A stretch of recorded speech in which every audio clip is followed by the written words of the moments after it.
கோபுர வாசல்ல அழகான அம்பாரிகள் வச்ச யானைகள் நின்றுட்டு இருந்துச்சு. அரண்மனையோட தந்த பல்லக்குகளும் தங்க பல்லக்குகளும் பளபளன்னு ஜொலிச்சுட்டு நின்றுட்டு இருந்துச்சு. சக்கரவர்த்தியோட ரதம் 2 அழகான வெள்ளை குதிரைகள் பூட்டி நின்றுருந்துச்சு. குதிரைகளோட கடிவாரத்தை பிடிச்சி இழுத்துக்கிட்டு கண்ணபிரான் உட்கார்ந்துருந்தான். அவன் முகத்தை பார்த்தாலே அவன் ரொம்ப கவலையாக இருக்கான்னு தெரிஞ்சிச்சு. அந்த ரதத்தையும் குதிரைகளையும் பார்க்கறதுக்கே மக்கள் ரதத்தை சுற்றி நின்னாங்க. அவங்களில் ஒருத்தன், என்ன சாரதி, முகம் ஏன் வாட்டமாக இருக்குன்னு கேட்டான். அதுக்கு கண்ணபிரான் பதில் எதுவும் சொல்லலை.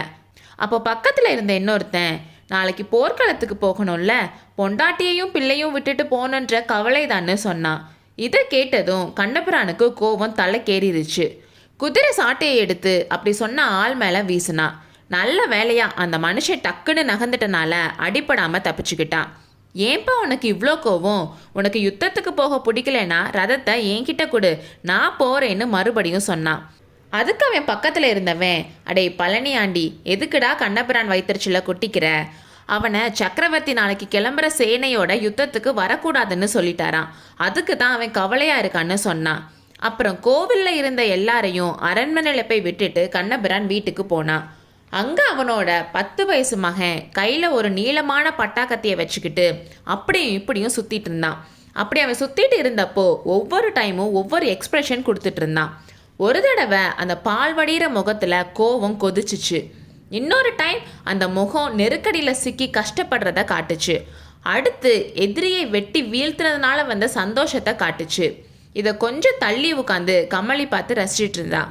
கண்ணபிரான் இதை பார்த்ததும் ஃபஸ்ட்டு அவன் முகத்தில் சந்தோஷம் வந்தாலும் அடுத்த செகண்டே அது கோவமாக மாறுச்சு. முருகையா, நிறுத்தி இந்த விளையாட்டுன்னு கண்ணபிரான் திட்டினதும் அவன் பயந்து போய் நின்னான். கமலியும் அதிசயமாக பார்த்தா. தலையை சுற்றி கத்தியை வீசி எறி, குதிரை ஓட்டுற சாரதி மகனுக்கு பட்டாக்கத்தி எதுக்கு? வேணும்னா குதிரை சாட்டையை வச்சுட்டு விளையாடு, கத்தியை மட்டும் கையால் தொடாத, புரியுதான்னு மிரட்டினான். இதை கேட்டதும் முருகையா கத்தியை கீழே போட்டுட்டு ஓடி போய் கமலி மடியில் உட்காந்து அழ ஆரம்பிச்சிட்டான். என்ன கண்ணா, குழந்தைய எதுக்கு அழ வைக்கிற? நாளைக்கே நீ கிளம்பிடுவ, திரும்பி வர எத்தனை நாள் ஆகுமோன்னு கமலி சொன்னான். கமலி, அந்த ஆசையை விட்டுரு. உன் புருஷன் யுத்தத்துக்கு போகலை, குண்டு சட்டியில் குதிரை ஓட்டிக்கிட்டு நான் இங்கேயே தான் இருக்க போகிறேன்.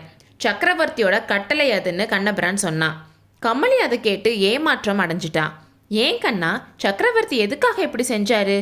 கால் உடைஞ்ச ஆயன சிற்பியை கூட போர்க்களத்துக்கு கூட்டிகிட்டு போகிறாராமன்னு கேட்டா.